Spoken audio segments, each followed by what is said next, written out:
Un groupe de héros se dirige vers la sombre forêt pour une mission visant à libérer leur foyer. Ils manient tous des armes puissantes appelées regalia, des armes qui leur confèrent un pouvoir bien supérieur à celui d'un humain ordinaire. Ils sont donc pleinement préparés à vaincre les bêtes obscures de la forêt. Cependant, dès leur arrivée, leur conducteur se fait projeter dans les abîmes par l'une des bêtes obscures. Les autres passent immédiatement à l'action, et leur chef, Stéphane, ordonne à tous de se mettre en formation alors qu'ils chargent droit vers le repère des bêtes obscures. L'utilisateur du cutlass commence à trancher tous les monstres sur son passage avec sa technique de tourbillon, et Stéphane utilise sa lame pour décapiter un serpent géant qu'il combattait. Cependant, même décapité, le serpent continue d'essayer de mordre Stéphane, mais à la dernière seconde, Alicia parvient à l'arrêter en lui transperçant l'œil avec son épée pour l'achever.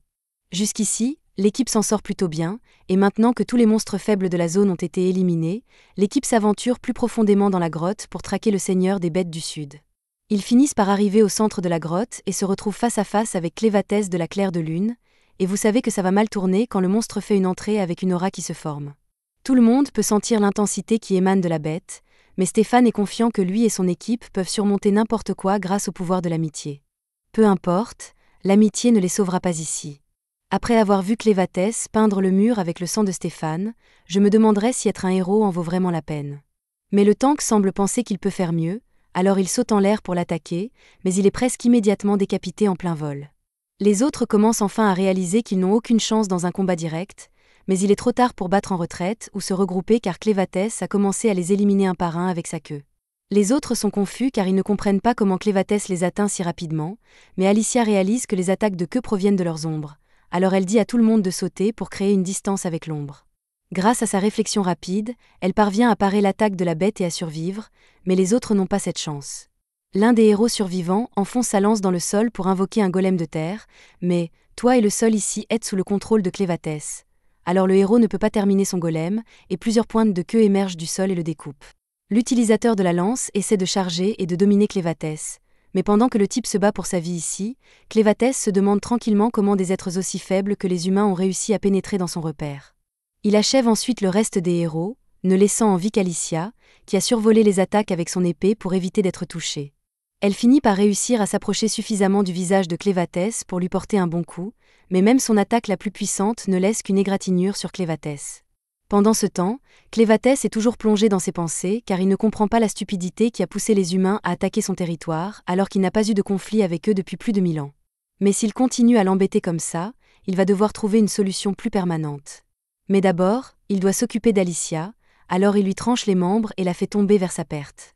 Peu après, Clévatès atterrit brutalement dans le royaume humain, et il est là avec la vengeance en tête. Il était parfaitement content de laisser le royaume humain, tranquille tant qu'il s'occupait de leurs affaires, mais ils ont dû essayer de conquérir son territoire. D'après ce que les héros ont dit avant le combat, ils ont été envoyés par le roi de Théiden, alors il va devoir avoir une conversation avec lui à ce sujet. Les archers du royaume sont alertés de la menace, alors ils arrivent et visent Clévatès, mais sans surprise, ses flèches ne lui font absolument aucun mal. Mais malgré la différence de puissance évidente, il continue à attaquer comme si ça allait faire quelque chose. Clévatès est là uniquement pour le roi, alors il allait initialement ignorer tous les autres humains, mais comme il attaque maintenant, il les massacre tous sur son chemin vers le château. Les gardes du château commencent à préparer le reste de leur défense et pointent leurs catapultes vers Clévatès, mais leurs armes n'ont toujours aucun effet sur lui, alors Clévatès déchire les murs du château avec facilité. À l'intérieur du château, l'un des gardes va avertir le roi de l'attaque de Clévatès, mais le roi a déjà entendu tous les bruits de fracas, alors il sait à peu près ce qui s'est passé. Les héros qu'il a envoyés ont dû échouer à tuer Clévatès parce que les armes de Théiden n'étaient pas encore assez puissantes. Il réalise que Clévatès est très probablement là pour lui, alors il n'y a pas d'intérêt à fuir maintenant car Clévatès le traquerait de toute façon. Cependant, même s'il va finir par mourir, le roi veut sceller la forge pour que les flammes de Théiden ne s'éteignent jamais. Pendant ce temps, Clévatès est à l'extérieur, et il se demande pourquoi les humains ici sont si pitoyables comparés aux héros qui l'ont attaqué. Au début, il a pensé que c'était peut-être une sorte d'entraînement spécial, mais après que les gardes du château lui aient tiré des boulets cachés, il réalise que leur force résidait dans leurs armes.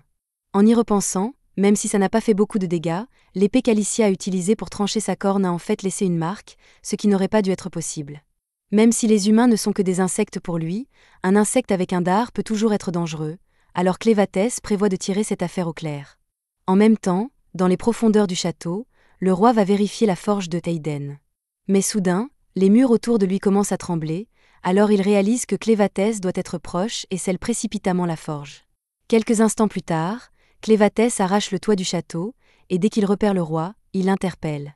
Le roi essaie de paraître impassible et dit à Clévatès qu'il n'a pas le droit de lui parler comme ça, mais Clévatès lui dit de surveiller son ton car s'il le voulait, il pourrait anéantir tous les humains en un instant, et pas seulement les gens de Hayden. Il pourrait aussi s'en prendre aux habitants des royaumes voisins. Il aurait pu tuer le roi maintenant, mais même s'il le faisait, un autre roi finirait par apparaître et perturber à nouveau le territoire de Clévatès, alors il donne une chance au roi de Hayden de s'expliquer. Il veut savoir pourquoi il a ordonné à ses héros de l'attaquer, mais au lieu d'expliquer réellement la raison, le roi crache pratiquement au visage de Clévatès, disant qu'une bête comme lui ne pourrait jamais comprendre l'ambition humaine. Clévatès a entendu tout ce qu'il avait besoin d'entendre, alors il tranche la tête du roi et commence à préparer des plans pour éliminer tous les humains de la surface de la terre. Cependant, alors qu'il sort de la ville détruite, il tombe sur un bébé qui pleure après que sa mère ait été écrasée sous des débris. Clévatès ne ressent aucune sympathie pour lui, alors il décide de continuer son chemin, mais là, la mère du bébé l'interpelle et demande à Clévatès de sauver son bébé. Clévatès est un peu stupéfait par la demande audacieuse de la mère, alors il lui rappelle que c'est lui qui a causé la ruine de ce royaume, et qu'il a même décidé d'exterminer tous les humains. Alors pourquoi voudrait-il sauver un enfant humain ? La mère comprend son point de vue, mais quoi que les adultes aient pu faire pour mériter la colère de Clévatès, elle insiste sur le fait que le bébé n'a rien fait pour mériter un tel sort. Clévatès ne voit pas l'intérêt de discuter de l'innocence du bébé puisque tous les humains se valent pour lui, mais il est prêt à jouer le jeu. Alors il demande à la mère si elle peut lui prouver la valeur du bébé. La mère sait qu'elle ne pourra rien prouver à Clévatès, surtout puisqu'elle va bientôt mourir, mais elle jure que si Clévatès accepte de sauver le bébé, il finira par découvrir sa valeur par lui-même. La mère meurt peu après, et Clévatès s'en va complètement impassible, mais il finit par revenir pour le bébé, donc le discours de la mère a dû le toucher. Il n'est toujours pas tout à fait sûr que ce soit une bonne idée de prendre ce bébé, mais comparé à sa longue durée de vie, la vie d'un enfant humain est à peine perceptible, alors il est prêt à s'en occuper par curiosité. Dans le pays des Tia, il y a 5 races humanoïdes. La première est les Dains, un royaume de personnes nombreuses et très habiles en architecture. Ensuite viennent les Orgites, un royaume de personnes excellentes en chasse et en médecine. Les Sladen, des personnes aquatiques habiles en natation et pêche. Les Bantis, des personnes barbares qui sont fortes individuellement mais incapables de travailler ensemble même si leur vie en dépend. Et enfin, il y a le royaume de Hayden. Ou plutôt, il y avait le royaume de Hayden, car il n'existe plus. Ils étaient la plus ancienne des races humanoïdes et excellaient dans la forge d'armes, c'est ainsi que les lames de Hayden ont été fabriquées. Il y a bien plus dans le monde que juste Etia, mais au-delà des frontières du continent, il est entouré de ténèbres de tous côtés. Ces ténèbres sont où vivent les bêtes obscures, et les 4 seigneurs des bêtes obscures, dont Clévatès, donc les humains n'ont jamais mis les pieds en dehors d'Etia. De retour dans la grotte de Clévatès, il a ramené le bébé avec lui, et après avoir effrayé toutes les bêtes pour s'assurer qu'aucune ne le mange, il se blottit près de l'enfant pour se reposer, mais maintenant il ne sait pas quoi faire de lui. Il peut lui donner un peu de son énergie pour maintenir sa force et éviter qu'il ne meure bientôt, mais le bébé est actuellement couvert de caca. Clévatès n'a pas signé pour ça, alors il attrape le bébé et le jette dans une fosse d'araignée sans hésiter.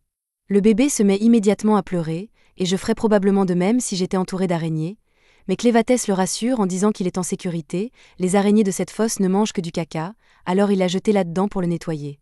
Mais ça ne le rend pas moins effrayant. Même après l'avoir remonté, il ne cesse de pleurer, et Clévatès commence à en avoir marre de ses pleurs constants. Mais en tant que seigneur des bêtes obscures, il ne peut pas revenir sur sa décision, alors il va devoir aller jusqu'au bout. Mais pour s'assurer que le bébé survive, il va avoir besoin d'un humain pour s'en occuper, alors il se dirige vers les héros qu'il a tués pour voir si l'un d'eux peut être utile. Quelques instants plus tard, Alicia se réveille et se retrouve à fixer le ciel, mais elle se souvient clairement s'être fait tuer, alors elle se demande si c'est l'au-delà. Cependant, dès qu'elle voit Clévatès, elle réalise qu'elle est toujours dans sa grotte. Elle cherche instinctivement son épée, mais Clévatès lui dit qu'il a déjà jeté toutes les armes, ainsi que les corps de ses alliés, dans le ravin. Cependant, elle avait l'air utile, alors il a décidé de la ressusciter. Actuellement, Alicia est en gros un cadavre ambulant, et la seule raison pour laquelle elle peut bouger est l'énergie obscure qui lui a insufflée. Mais ça suffit comme explication pour l'instant, alors il dit à Alicia de se rendre utile et de lui donner du lait. Il lui faut un moment pour réaliser ce que Clévatès vient de lui demander, mais il ne plaisante pas, et ce n'est pas une demande non plus, car il a vraiment besoin de ce lait, alors il utilise ses pouvoirs pour forcer Alicia à obéir. Cependant, après plusieurs minutes de succion, Clévatès finit par réaliser que ça ne marche pas. Alicia lui dit que ça ne marcherait évidemment pas parce qu'elle n'a jamais eu de bébé auparavant, et elle ne comprend pas pourquoi quelqu'un comme Clévatès voudrait garder un bébé en vie en premier lieu. Clévatès n'a pas l'intention de lui expliquer ses raisons, mais comme Alicia ne peut pas fournir de lait, il va devoir la rendre utile d'une autre manière. Le bébé ne mourra pas tant que Clévatès continue de lui donner de l'énergie, mais il sera perpétuellement affamé, alors il demande à Alicia s'il y a un autre moyen d'obtenir du lait. Alicia ne peut pas désobéir à l'ordre de Clévatès, alors elle lui dit qu'il devra engager une nourrice pour nourrir le bébé, mais pour ça, il devrait se rendre dans une ville humaine, et avec sa forme actuelle, il est sûr de causer la panique, alors il décide de prendre une forme humaine pour se fondre dans la foule. Il n'a pas beaucoup de références, alors il choisit de prendre la forme de la mère du bébé et dit qu'il s'appellera Crène, tandis que le bébé s'appellera Luna. Crène dit à Alicia de montrer le chemin vers le village le plus proche, mais avant ça, ils doivent s'arrêter pour qu'Alicia lave la couverture de Luna. Mais pendant qu'elle la lave, elle remarque que la couverture porte l'emblème royal de Hayden.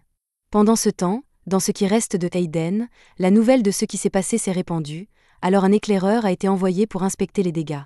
Il n'arrive pas à croire qu'une seule bête obscure ait pu causer autant de destruction, mais c'est exactement pour ça qu'il pensait qu'attaquer l'un des seigneurs des bêtes était trop téméraire. Et le timing n'aurait pas pu être pire, car le jour de l'attaque était le jour où la princesse héritière était censée fuir le royaume avec son fils. De retour près de la rivière, Alicia affronte Crène et lui demande s'il savait que Luna était de la famille royale quand il a pris le bébé. Crène n'a aucune idée de ce dont elle parle, alors Alicia souligne que le tissu dans lequel Luna était enveloppée portait l'emblème royal, et seuls les membres de la famille royale peuvent l'utiliser. Maintenant que Crène y pense, la femme dont il a pris Luna était écrasée sous les décombres du château, alors il est logique que Luna soit un membre de la famille royale, mais ça ne change pas vraiment les plans de Crène. Alicia demande ce qu'il veut dire par « décombres du château », alors Crène lui dit carrément qu'il a détruit Hayden et tué le roi la nuit dernière. Alicia ne peut pas croire que Hayden a vraiment été détruit, mais Crène lui rappelle que ce sont eux qui l'ont attaqué en premier. Crène ne pense pas que ce soit grave, mais Alicia dit que c'est très grave parce que si Crène a vraiment anéanti Hayden, et que Luna doit être le dernier membre de la famille royale, ça veut dire que des tonnes de gens vont le poursuivre. Crène demande pourquoi.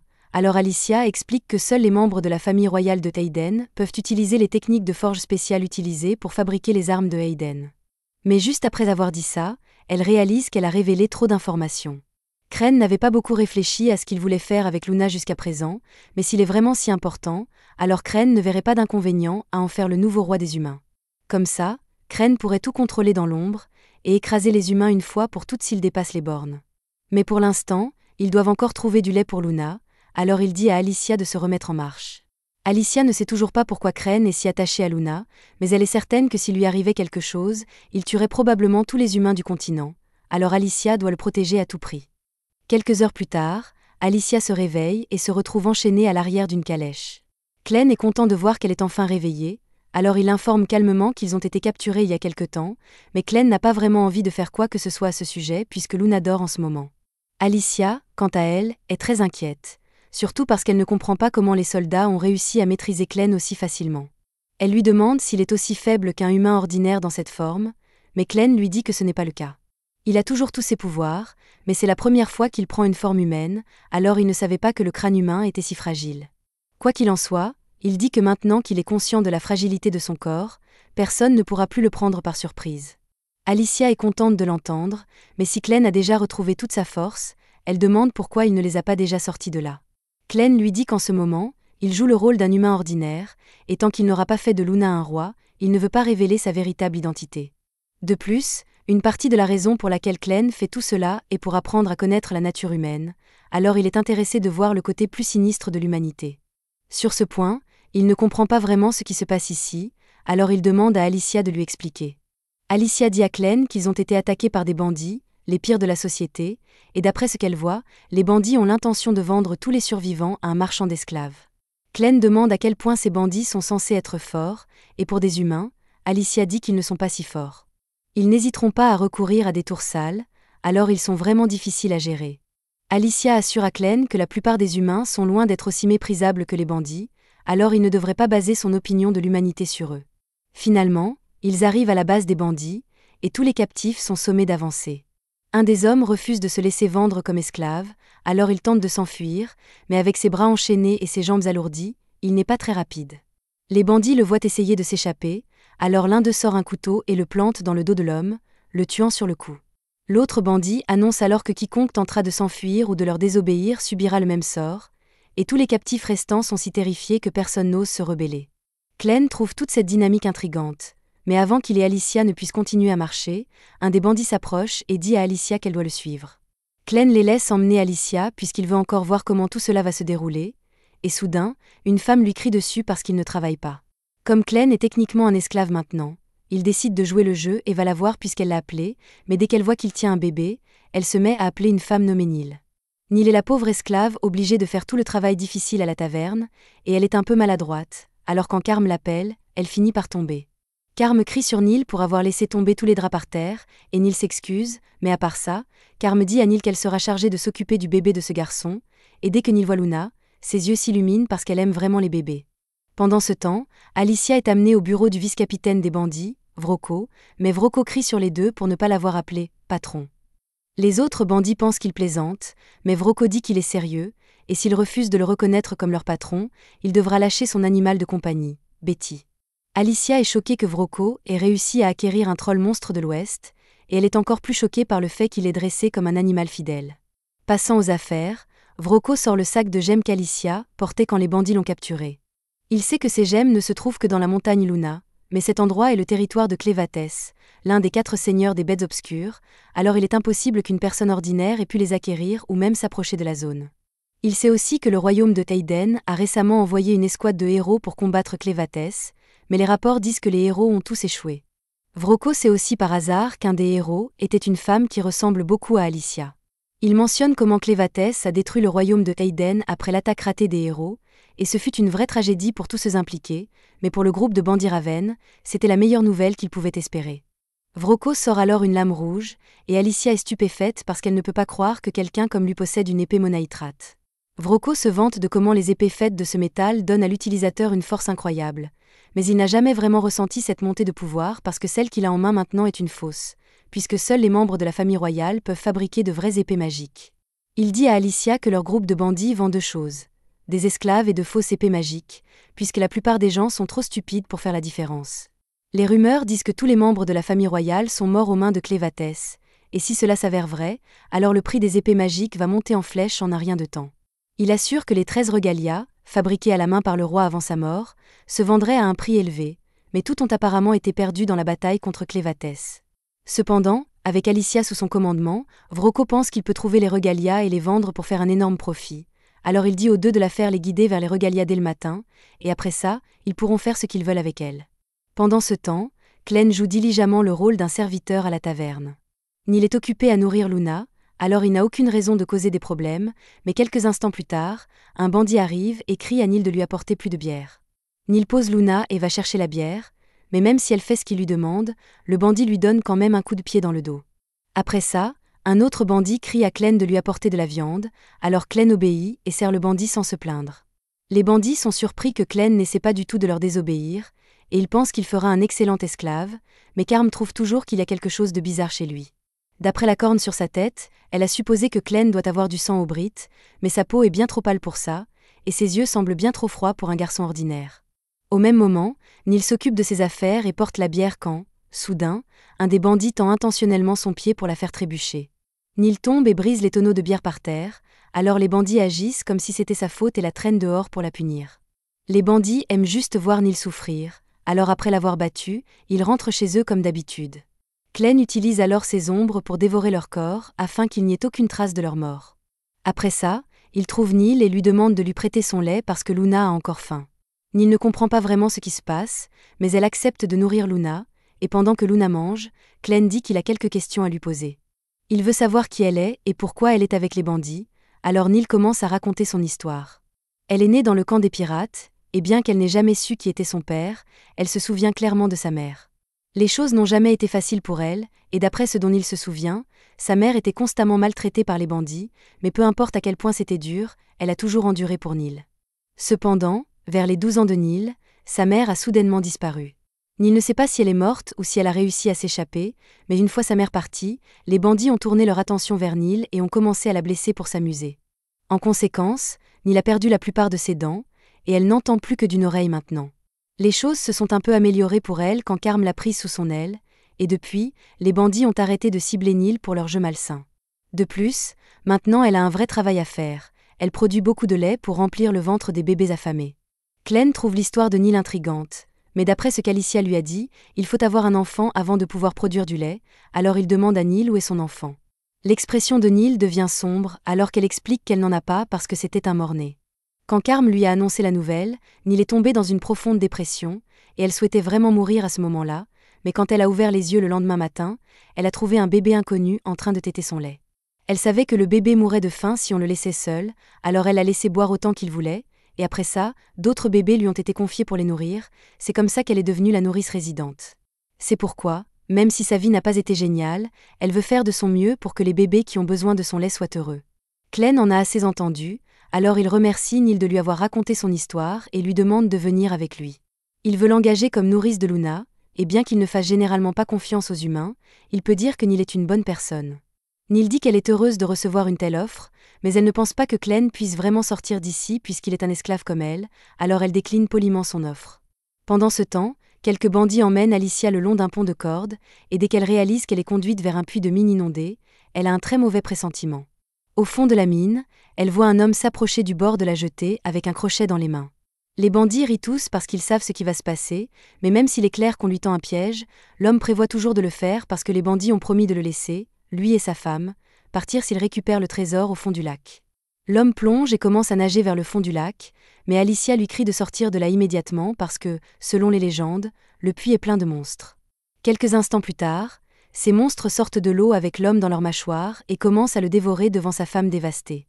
Alicia est écœurée par ce qu'elle vient de voir, mais les bandits ont l'air d'avoir vraiment apprécié regarder cet homme se faire déchirer. Les monstres dans l'eau s'appellent les Arvins, et ils sont apparus pendant la grande inondation il y a 300 ans, et maintenant ils sont confinés dans l'eau de ces mines. Même le héros Cordwar, le plus fort héros de sa génération, n'a pas pu les vaincre, et c'était quand il y avait encore de la terre ferme pour se battre, mais maintenant que la mine est complètement inondée, il est pratiquement impossible de vaincre les Arvins. L'épée magique que le vieux héros utilisait s'appelait Stream Splitter, et Alicia suppose que c'est le trésor que les bandits ont dit à cet homme d'aller récupérer, mais même s'ils lui ont promis la liberté en échange du risque de sa vie, les bandits n'ont jamais eu l'intention de le laisser vivre, même s'il avait réussi à revenir vivant d'une manière ou d'une autre. Elle les traite de salopards irrécupérables, mais les bandits lui disent qu'elle n'est pas en position de leur parler comme ça quand ses mains sont liées, ses pieds sont enchaînés, et qu'ils sont sur un pont à des centaines de mètres en l'air. Il y a même une douzaine d'autres bandits qui attendent leur chance pour la torturer toute la nuit, et Fido est particulièrement excitée à l'idée de la faire crier. Vu la situation, Alicia n'a plus beaucoup d'options, et elle espérait vraiment ne pas avoir à compter sur la malédiction de Clévatès, mais il semble qu'elle n'ait plus le choix maintenant. Elle se disloque immédiatement l'épaule et fait tourner ses bras au-dessus de sa tête pour écraser la tête de Fido entre les menottes et le faire couper la corde du pont avec sa lame. Cela les fait tomber tous les deux dans la mine rocheuse en dessous, et un craquement inquiétant se fait entendre quand le corps d'Alicia heurte le sol, la tuant sur le coup. Les bandits regardent en bas, et quand ils voient le corps sans vie d'Alicia, ils commencent à paniquer parce qu'ils étaient censés la faire les conduire aux 13 regalias qui avaient été perdus. Pendant ce temps, au fond de la grotte, Alicia reprend connaissance grâce à la malédiction d'immortalité que Clévatès lui a infligée. Grâce à la malédiction, elle ne peut pas mourir, mais la malédiction ne lui accorde pas de régénération, donc elle est actuellement paralysée du cou vers le bas, et elle ne sait pas quoi faire. Tous les os de son corps sont brisés, et elle a déjà perdu énormément de sang, donc il n'y a aucun moyen qu'elle puisse sortir d'ici par ses propres moyens. Mais ce sera mauvais si les bandits descendent ici et découvrent qu'elle est toujours en vie, alors elle commence à se débattre dans une tentative de bouger, jusqu'à ce que le sang de son corps s'élève dans les airs, et que Clévatès apparaisse devant elle. Alicia est surprise de voir Clévatès sous une forme si minuscule, mais il dit qu'il est seulement comme ça parce qu'il se manifeste à partir de la magie du sang dans le corps d'Alicia. Ce sang magique est ce qui maintient son corps immortel en vie, donc si elle perd tout son sang, alors elle mourra pour de vrai. Cependant, tant qu'elle reste utile, Clévatès promet de remplacer tout le sang dans son système, et une fois qu'il aura fait ça, elle devrait pouvoir récupérer des dommages qu'elle a subis. Alicia est contente d'entendre ça, mais elle remarque que Clévatès n'a pas encore commencé à la soigner, alors elle lui demande ce qu'il attend. Clévatès dit qu'il la soignera éventuellement, mais avant ça, il a une question qu'il veut lui poser. Il a récemment trouvé la candidate parfaite pour être la nourrice de Luna, et même en tant que démon, Clévatès pouvait voir que Neil était maltraité ici, alors il lui a offert une chance de s'échapper et de vivre une meilleure vie en tant que nourrice de Luna. Mais à sa grande surprise, Neil a refusé directement. Clévatès demande à Alicia si elle a une idée de pourquoi Neil refuserait une telle opportunité, et d'après ce qu'Alicia peut en déduire, elle pense que c'est parce que Neil voit Clévatès comme un esclave incapable de tenir sa promesse. Les groupes de bandits comme celui-ci ne permettent pas simplement aux gens de partir, et quiconque parvient à s'échapper finit inévitablement par être traqué par les bandits. Après être né et avoir grandi dans cet environnement, Neil croit probablement qu'il n'y a aucun moyen qu'elle puisse être libre. Clévatès lui demande s'il y a un moyen de résoudre le problème, et Alicia pense que la méthode la plus directe serait de tuer tous les bandits dans le camp. De cette façon, il n'y aurait personne pour poursuivre Neil si elle s'échappe, donc elle serait beaucoup plus disposée à accepter l'offre de Clévatès. Alicia dit que ce devrait être facile pour Clévatès de massacrer tous les bandits ici tout seul avec tout le pouvoir qu'il a, mais Clévatès dit qu'il ne veut pas faire ça. Il ne peut pas risquer que quelqu'un découvre qu'il a quitté la montagne, parce que les gens pourraient essayer d'en profiter et lancer une attaque sur les terres de Clévatès pendant son absence.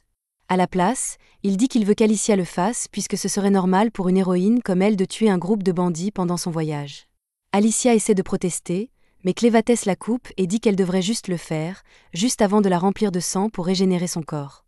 Les bandits finissent par descendre au fond de la mine pour chercher le corps d'Alicia, mais quand ils la retrouvent finalement, ils sont horrifiés en voyant son corps se tordre et se plier de manière inhumaine. Chaque fois qu'un os se remet en place ou que les tissus se reconnectent, Alicia subit une douleur atroce, mais quand c'est enfin terminé, elle est de nouveau en parfaite santé. Les bandits n'ont aucune idée de comment elle a pu survivre à une telle chute, mais ils s'en moquent parce que tant qu'Alicia est encore en vie, ils peuvent la forcer à les conduire aux 13 Regalia. Ils savent qu'elle est une héroïne, donc ils doivent être prudents, mais ils supposent que ça devrait aller tant qu'ils l'attaquent en groupe. Cependant, un type décide de foncer en avant et de l'affronter seul, donc il frappe Alicia à l'épaule, mais après la douleur qu'elle vient de subir, ce n'est rien. Alicia attrape alors son bras et lui donne un coup de poing directement au visage avant de prendre son épée et son bandeau. Elle n'aime toujours pas le fait qu'on la force à se battre, mais ces bandits sont irrécupérables, donc elle doit les éliminer. Maintenant qu'Alicia s'occupe des bandits, tout ce que Clévatès a à faire est de trouver Neil et de la convaincre qu'elle peut vraiment s'échapper d'ici. Pendant ce temps, Neil retourne à la taverne, et Carme l'attendait parce qu'elle était inquiète. Elle déteste voir Neil se faire abuser et battre comme ça, mais elle ne peut rien faire pour arrêter les bandits. Neil apprécie beaucoup la gentillesse de Carme, mais il reste encore beaucoup de travail à faire, donc Carme lui demande de commencer à débarrasser les assiettes. Carme remarque que Neil est d'une humeur étrangement bonne pour quelqu'un qui vient de se faire battre, donc elle lui demande si quelque chose de bien s'est passé. Neil ne dirait pas exactement que c'est quelque chose de bien, mais elle admet que ça l'a rendue heureuse. Elle demande à Carme si elle sait à quoi ressemble l'extérieur, et Carme est un peu surprise parce que Neil n'a jamais posé une question comme ça avant. Carme lui demande pourquoi elle veut savoir, donc Neil explique qu'elle est née dans le camp, donc elle n'a jamais pu expérimenter ce que c'est que l'extérieur. Mais Carme, d'un autre côté, a été amenée ici, donc elle en connaît probablement un rayon. Carme admet qu'elle connaît le monde extérieur, mais elle n'a pas beaucoup de bons souvenirs parce que, comme la plupart des autres femmes qui ont été amenées ici, soit leurs maisons ont été détruites, soit elles n'ont jamais eu de maison pour commencer, donc ce n'est pas quelque chose dont elle parle souvent. Carme demande pourquoi Neil est soudainement devenue si curieuse à propos de l'extérieur, donc Neil explique que quelqu'un lui a demandé si elle voulait partir. Carme gifle violemment Neil pour avoir osé dire quelque chose comme ça à voix haute, surtout quand il y a encore des bandits dans la taverne. Les bandits ici les considèrent comme rien de plus que des esclaves qui peuvent être jetés quand elles ne sont plus utiles. C'est pourquoi elles ont dû se serrer les coudes et veiller les unes sur les autres, donc Neil ne peut pas dire des choses comme ça si elle veut survivre ici. Juste à ce moment, Vrocko arrive par hasard, et il a tout entendu, donc Carme est très nerveuse à propos de ce qu'il pourrait faire. Elle demande à Vrocko ce qu'il fait ici puisqu'il vient rarement à la taverne, mais il dit juste qu'il a entendu qu'un bébé était arrivé récemment, donc il voulait aller voir. Carme demande à Neil de dire à Vrocko où est le bébé, et la dernière fois que Neil a vérifié, Luna était dans les écuries, donc Vrocko dit qu'il ira voir par lui-même. Mais avant de partir, il demande à Neil de l'accompagner, et d'après la manière dont il a dit ça, Carme comprend immédiatement que ça ne présage rien de bon. Elle essaie d'arrêter Vrocko, mais elle n'a aucune autorité ici, donc elle ne peut pas faire grand-chose, et Neil est complètement inconsciente du sort qui l'attend. Une fois que Vrocko a emmené Neil, Carme frappe la table de colère parce que Neil était la seule qui pouvait s'occuper des bébés ici, mais Vrocko ne semble pas du tout s'en soucier. Elle essaie de se convaincre qu'elle n'aurait rien pu faire et que Neil a bien cherché en parlant de partir devant Vrocko, mais elle se sent toujours très mal à propos de ce qui va lui arriver. Juste à ce moment, Clène apparaît en tenant Luna, et Carme est d'abord surprise parce qu'elle ne l'a pas entendu entrer, mais ensuite elle réalise qu'il est probablement juste là parce qu'il veut nourrir Luna. Malheureusement, elle lui dit que Neil est parti et qu'elle ne reviendra probablement pas. Carme n'aime pas ça, mais c'est juste comme ça que les choses se passent ici.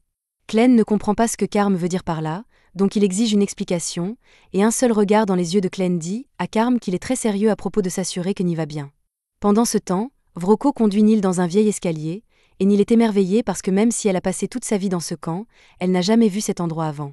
Vrocko explique que ça faisait partie d'une grande mine de minerais magiques, et les minerais magiques ont énormément d'utilisation. Par exemple, la lampe que Vrocko tient utilise des minerais magiques écrasés dans de l'huile d'insecte pour produire le feu, et avant que Vrocko ne devienne un bandit, il passait beaucoup de temps à rechercher les applications des minerais magiques. particulièrement des moyens de mélanger les minerais magiques avec divers liquides pour créer des effets intéressants. Au fait, ignore juste ces crânes sur le sol parce que ce n'est pas un mauvais signe ou quoi que ce soit. Juste à ce moment, Vrocco éteint les lumières, et Neil commence à paniquer parce que cet endroit est plongé dans le noir, donc elle ne peut rien voir ici. Elle supplie Vrocco de rallumer les lumières, et Vrocco accepte, mais une fois que Neil peut voir à nouveau, elle est horrifiée de découvrir le monstre de compagnie de Vrocco derrière elle. Une partie des recherches de Vrocco était de développer des mélanges qui lui permettraient de contrôler des démons comme Betty ici, ce qui est aussi la raison pour laquelle il a pu devenir le leader du camp de bandits. Et en tant que leader, il ne peut pas laisser quelqu'un comme Neil en vie après qu'elle ait exprimé un désir de s'échapper, donc il va la faire exécuter par Betty. Neil commence à paniquer une fois qu'elle réalise enfin ce qui se passe, donc elle s'enfuit frénétiquement, mais ensuite Vrocco donne à Betty l'ordre de manger Neil, donc Betty commence à la poursuivre. Alors que Neil trébuche en essayant de s'échapper, elle repense à l'offre que Clem lui a faite, et elle regrette vraiment de ne pas l'avoir acceptée parce que les choses auraient pu être différentes si elle l'avait fait. Juste à ce moment, elle aperçoit Clem tenant Luna à l'autre bout du tunnel, et la dernière pensée qui lui traverse l'esprit est à quel point elle est désolée de ne plus pouvoir s'occuper de Luna. Normalement, c'est là que Clem la sauve juste à temps, mais non, Neil se fait manger par Betty et est avalée entière, donc elle est partie. Luna commence à pleurer à la vue d'un acte aussi horrible, mais Clem lui dit que c'est juste comme ça que le monde fonctionne. Les bêtes magiques doivent manger, donc il ne peut pas la blâmer pour ce qu'elle a fait. Si quoi que ce soit, c'est la faute de Clem pour ne pas être arrivé à temps pour sauver Neil. Il est déçu d'avoir perdu une femme si utile, mais il ne peut rien y faire maintenant. Clem tourne alors son attention vers Vrocco, et il est confus parce qu'il n'y a aucun moyen qu'un troll fier de la forêt occidentale se soumette à un homme petit et haut dents de lapin comme lui. Vrocco pense que Clem doit être fou de l'insulter dans cette situation, et il ne sait pas comment Clem est même arrivé ici en premier lieu, mais ce n'est pas comme si ça importait beaucoup. Il dit à Betty de manger Clem aussi, mais à sa surprise, Betty refuse de bouger. Il lève les yeux vers elle pour voir ce qui ne va pas, et il est choqué de découvrir que Betty a l'air absolument terrifiée. Il ne l'a jamais vue aussi effrayée, et pour une raison quelconque, elle refuse de s'approcher de Clem. Elle était si effrayée, en fait, qu'elle régurgite involontairement Neil, mais Neil est couverte d'acide gastrique et il lui manque un bras et une jambe, donc elle n'a pas l'air en bonne forme. Certes, elle est gravement défigurée, mais elle est toujours en vie, donc Clem utilise ses pouvoirs pour neutraliser l'acide gastrique, puis il pose Luna à côté de Neil pour qu'elle puisse la réconforter dans ses derniers moments. Clem utilise ensuite une de ses ombres pour emporter Luna et Neil pendant que Vrocco ne regarde pas, et au moment où il se retourne pour faire face à Clem, Vrocco est choqué de voir que les deux autres ont disparu. Il pense que Clem a dû le faire en utilisant une sorte de magie, mais Clem n'a aucune idée de ce qu'est la magie. Vrocco pense que Clem feint l'ignorance parce que la magie est la seule explication à tout ce qu'il a fait jusqu'à présent. Pour faire simple, la magie est l'utilisation de pierres magiques et d'autres ingrédients pour créer des effets spéciaux. Par exemple, cette drogue dans mon manteau a été faite en utilisant des pierres magiques, plusieurs herbes et les larves d'une mouche parasite. En gros, ça rend n'importe qui à part moi stupide comme une pierre, et après l'avoir utilisée sur Betty, elle est devenue complètement soumise à moi. Vrocco verse la drogue dans son feu pour créer une vapeur, et dès que Betty l'inspire, elle perd tout sens de la raison et attaque Clem dans une rage aveugle. Le corps de Clem est projeté comme une poupée de chiffon parce qu'il ne peut pas utiliser beaucoup de son pouvoir sous forme humaine, mais pendant qu'il vole dans les airs, tout ce à quoi il peut penser est à quel point il est furieux qu'Alicia ne lui a rien dit à propos de la magie. Pendant ce temps, Alicia est toujours occupée à abattre les bandits, et elle en a déjà éliminé 8, mais il en reste encore beaucoup, et l'épée bon marché qu'elle a volée au premier type est déjà cassée. Si elle veut tous les tuer, alors elle va avoir besoin d'une meilleure arme, donc elle commence à courir droit vers la grotte inondée. Il reste environ 50 bandits, mais même avec son corps immortel, elle peut toujours se fatiguer, donc si elle manque d'énergie avant de tous les tuer, alors elle est fichue. Alicia finit par atteindre l'eau, mais les monstres l'attendent déjà à la surface, donc si elle saute maintenant, elle sait qu'elle va se faire manger. C'est pourquoi elle monte en haut de l'échafaudage à la place, pour piéger les bandits à la suivre. Et une fois qu'un grand nombre l'ont suivie en haut de l'échafaudage, elle coupe la corde qui le maintient et envoie la plupart d'entre eux chuter dans l'eau. Avec un grand nombre de personnes dans l'eau, les monstres entrent dans une frénésie alimentaire et commencent à dévorer les bandits un par un. Cependant, Alicia a pu passer discrètement en se cachant dans un tonneau, et comme elle n'a pas à s'inquiéter de mourir par suffocation, elle peut juste attendre de couler au fond du lac pour trouver l'épée légendaire. Alicia finit par atteindre le fond du lac, mais même si elle ne risque pas de mourir par suffocation, son corps a toujours besoin d'oxygène pour fonctionner, ce qui rend ses mouvements très difficiles. Elle aperçoit une faible lueur rouge au loin et rassemble toutes ses forces pour nager dans cette direction. Elle finit par s'en approcher suffisamment pour voir l'épée, mais juste au moment où elle s'apprête à l'attraper, un œil géant s'ouvre à côté d'elle et quelque chose commence à s'élever. Alors qu'Alicia est emportée par les courants, elle se rend compte qu'il ne s'agit pas du fond du lac, mais de la tête d'une bête géante et sombre qui dormait ici et qui, maintenant qu'elle est réveillée, tente de la dévorer. Alicia est prise dans les mâchoires du monstre, mais dans le chaos, elle parvient à s'emparer de l'épée et à s'en servir pour se libérer. Elle est blessée et n'a presque plus de force à cause du manque d'oxygène, mais avec Stream splitté entre les mains, elle pense pouvoir s'en sortir indemne. La capacité de l'épée la rend incroyablement efficace sous l'eau, alors quand Alicia la brandit, elle la propulse vers l'avant, et elle utilise cette force pour se diriger tout droit vers la surface. Elle finit par remonter à la surface et prend une bouffée d'air frais bien nécessaire, mais le monstre l'a suivie jusqu'ici et commence à attaquer tout le monde à portée de vue. Alicia parvient à s'échapper pour l'instant, mais elle sait qu'elle ne peut pas vaincre seule une ancienne bête sombre comme celle-ci, et elle se demande ce qu'elle doit faire. Cependant, elle réalise alors quelque chose. Il s'agit d'un camp de bandits, et elle se moque bien des bandits, elle peut donc partir, car ce n'est pas vraiment son problème. Alors qu'Alicia s'apprête à partir, quelques bandits survivants la supplient d'attendre car ils ont besoin d'aide, mais Alicia n'arrive honnêtement pas à croire qu'ils pensent qu'elle va les sauver après ce qu'ils ont fait. Elle danserait probablement sur leur tombe si elle en avait l'occasion, mais une fois que le monstre en aura fini avec eux, il ne restera plus rien à enterrer. Le monstre géant finit de dévorer les derniers bandits et heureusement, comme cette créature est une bête aquatique, elle n'a aucun intérêt à quitter ce puits. Alicia peut donc l'ignorer maintenant qu'elle se trouve à une distance sûre. La plupart des bandits sont morts ici, et maintenant que cette créature est réveillée, il est impossible que les autres bandits veuillent rester dans les environs. Ce camp est donc fini. À ce moment-là, Alicia entend la voix de Clem dans sa tête, et bien qu'il ne puisse pas voir ce qu'elle a fait, il sent qu'elle a accompli sa mission, alors il la félicite pour son excellent travail. Cependant, il a un petit problème à régler pour le moment, alors il a besoin qu'Alicia vienne l'aider. Alicia est choquée d'apprendre que Clem, la bête toute-puissante, est en difficulté, mais Clem dit que les circonstances sont hors de son contrôle. C'est en partie parce qu'il est sous sa forme humaine, mais il semble avoir été affecté par quelque chose appelé magie, et il est en colère contre Alicia pour ne pas l'avoir prévenu plus tôt, alors il lui ordonne de venir ici dès que possible. Pendant ce temps, Vrocco court pour sauver sa vie, car après avoir utilisé sa brume magique pour pousser Betty à attaquer Clem, ce dernier a fait apparaître une sorte de pointe dans l'ombre et a tué Betty d'un seul coup. Vrocco suppose qu'il s'agit d'une sorte de magie, mais il n'a jamais rien vu de tel auparavant, il est donc terrifié. Cependant, alors qu'il s'enfuit, il trébuche sur le corps presque sans vie de Neil, et lorsqu'il voit Luna assise à côté d'elle, une idée malveillante commence à germer dans son esprit. De retour au centre de la grotte, Alicia arrive enfin, à bout de souffle car elle a dû courir aussi vite qu'elle le pouvait, et toute cette fumée ne l'aide vraiment pas. Clem remarque l'épée qu'elle tient et lui demande ce que c'est. Cependant, Alicia se met sur la défensive et lui dit qu'il ne peut pas la voir, qu'elle a dû risquer sa vie pour obtenir cette épée, et que c'est pratiquement la seule raison pour laquelle elle a réussi à survivre, donc il n'est pas question qu'elle l'abandonne maintenant. Clem ne se soucie pas vraiment de l'épée, alors il décide de la laisser la garder. De toute façon, il a des problèmes plus importants à régler, comme cette brume rouge. Elle ne semble pas affecter les animaux normaux ou les humains comme Alicia, mais elle est incroyablement efficace contre les bêtes sombres. Et même si Clem est beaucoup plus fort que la moyenne des bêtes sombres, ses sens ont été émoussés par la brume, il ne peut donc plus rien sentir et ses oreilles bourdonnent constamment. Techniquement, il pourrait simplement reprendre sa forme bestiale et dissiper tout le brouillard, mais cette grotte est plutôt exiguë, et il craint de provoquer un éboulement, car il ne sait pas où se trouve Luna à l'instant. Alicia est choquée d'apprendre que Clem a laissé Luna seule ici. Il lui dit qu'elle devrait toujours être dans les parages, qu'il a demandé à Luna de rester aux côtés de Neil car elle est à l'article de la mort, ce qui, avec le recul, était vraiment stupide, mais qui semblait tout à fait logique sur le moment. À présent, il ne peut plus sentir ni entendre Luna à cause de la brume, alors il demande à Alicia de faire quelque chose. Alicia n'a aucune idée de ce que Clem attend d'elle, car même si elle connaît l'existence de la magie, c'est pratiquement une langue étrangère pour elle. Certains humains peuvent utiliser la magie et d'autres non, c'est comme ça. Toute magie nécessite des pierres d'arcanite pour fonctionner, et même si certains ont le don de puiser leur pouvoir et d'obtenir divers effets, pour des gens comme Alicia, l'arcanite n'est qu'une pierre inutile.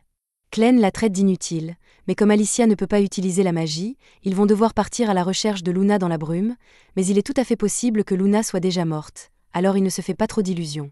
Alicia demande à Clem ce qu'il fera s'il découvre que Luna est vraiment morte, mais Clem répond que cela ne changera pas grand-chose pour lui.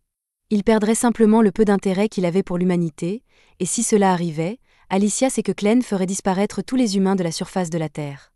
Elle doit s'assurer qu'il sauve Luna pour empêcher cela, alors elle commence à chercher des indices, et après avoir fouillé un peu, elle remarque une traînée de sang sur le sol, alors elle demande à Clem si Neil saignait quand il l'a vu pour la dernière fois. Clem le confirme, mais d'après ce dont il se souvient, les blessures de Neil étaient si graves qu'elle n'aurait pas dû pouvoir bouger du tout, ce qui signifie que quelqu'un a dû la traîner, mais qu'il n'a pas pu aller très loin. Pendant ce temps, Neil est traîné sur le sol par Vrocko, non pas parce qu'il a besoin d'elle, mais parce qu'elle refuse de le lâcher tant qu'il n'a pas lâché Luna. Plus tôt, lorsque Vrocko a trouvé Luna, il ne s'intéressait à lui qu'en raison de son sang noble, mais lorsqu'il a essayé de s'approcher, Luna a senti les ondes négatives qui émanaient de lui et s'est mise à pleurer avec une telle énergie que la lanterne en arcanite que Vrocko tenait à exploser. Une telle réaction ne pouvait signifier qu'une chose. Luna avait un talent magique extraordinaire, ce qui a conduit Vrocko à réaliser qu'elle devait être une survivante de la famille royale de Hayden. Maintenant qu'il sait qu'elle est membre de la famille royale, il a beaucoup de projets pour Luna, mais il a du mal à s'enfuir car Neil ne le lâche pas. Neil est si gravement blessée qu'elle est pratiquement déjà morte, mais elle sait que rien de bon ne sortira du fait que Vrocko est Luna, alors elle ne le laissera pas l'emmener. Vrocko en a assez. Alors il sort son couteau et s'apprête à couper les poignets de Neil pour pouvoir s'enfuir, mais à ce moment-là, Alicia arrive et lui demande d'arrêter ce qu'il est en train de faire. Vrocko est choqué de la voir ici, car il est sûr d'avoir dit aux autres bandits de l'enfermer, mais à présent, ces types sont dans l'estomac des monstres du lac. Clem remarque Neil au sol et se rend compte qu'elle a dû utiliser toute son énergie pour empêcher Vrocko de s'échapper, il lui est donc redevable.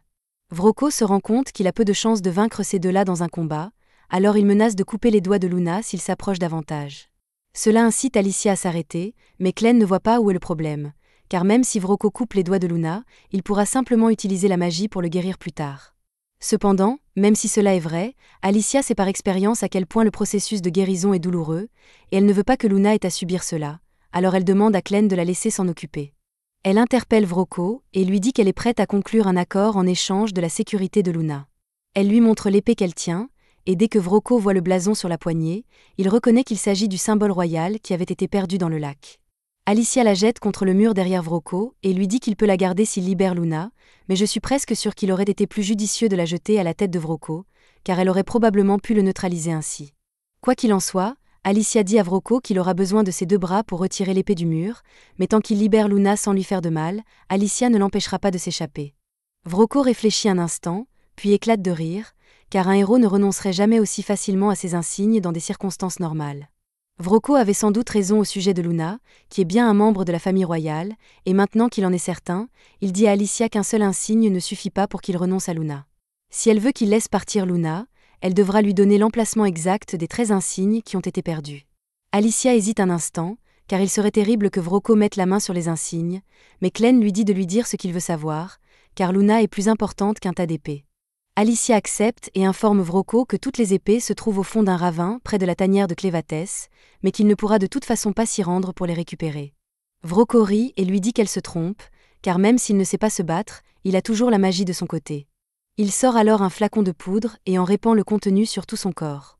Il explique que cette poudre lui permet d'utiliser un sort d'invisibilité, et que même si normalement cela ne suffirait qu'à le rendre légèrement translucide, grâce au talent de Luna pour la magie, tant qu'il a fait pleurer, Vrocko peut devenir complètement invisible. Alicia et Clem ne peuvent plus le voir, alors Vrocko pense qu'il peut s'éloigner sans qu'il le remarque, mais il n'a pas pris en compte le fait que Luna pleure toujours dans ses bras. Dès qu'Alicia localise l'endroit grâce au bruit, elle apparaît devant Vrocko et le coupe en deux. Clem attrape alors Luna et enlève la poudre d'invisibilité de Vrocko, donc ils ont pratiquement terminé, mais Neil est toujours en très mauvais état. Elle respire à peine, et c'est grâce à ses efforts qu'ils ont pu attraper Vrocko avant qu'il ne s'enfuit avec Luna, alors Alicia demande à Clem s'il peut la sauver. Clem n'est honnêtement pas sûr que cela en vaille la peine, car il devrait utiliser son icône noir pour la guérir, mais il l'utilise déjà pour maintenir Alicia en vie. De plus, Neil a perdu une grande partie de son corps, il devrait donc reconstruire une grande partie de ses tissus et de ses os à partir de zéro. Cela va demander beaucoup de travail, mais Neil a utilisé tout ce qu'elle avait pour protéger Luna jusqu'à la fin, alors Alicia supplie Clem de la sauver. Clem finit par accepter, mais il prévient Alicia qu'il va devoir la tuer brièvement afin de pouvoir utiliser l'icône noir pour guérir Neil. Alicia dit qu'elle est d'accord, mais mourir fait quand même très mal. Quelques heures plus tard, Clem a enfin fini de reconstruire le corps de Neil, et il a fait un travail incroyable, car elle n'est plus laide. Il a même réparé tous les dommages qu'elle a subis aux mains des bandits, et Neil est confuse, mais elle remercie Clem, car il lui a manifestement sauvé la vie. Cependant, Clem lui dit que si elle doit remercier quelqu'un, c'est Alicia, car c'est elle qui l'a convaincue de reconstruire le corps de Neil pour elle. Maintenant que Neil est de nouveau en vie, Clem lui fait la même proposition qu'auparavant, venir avec lui et devenir la nourrice de Luna. Cette fois-ci, Neil accepte avec joie. Le lendemain matin, Clem confisque l'épée d'Alicia, ce qui la dévaste, mais il lui explique que le fait de la porter attirerait trop l'attention sur eux, et qu'il va donc la garder dans son ombre jusqu'à ce qu'ils en aient besoin. Pendant ce temps, Neil a fini de préparer les affaires des bandits pour qu'ils puissent poursuivre leur voyage, et elle a même trouvé de jolis vêtements pour Luna. Alicia lui demande si elle porte déjà tout ce bagage toute seule, car cela semble très lourd, mais Neil répond que cela lui semble léger.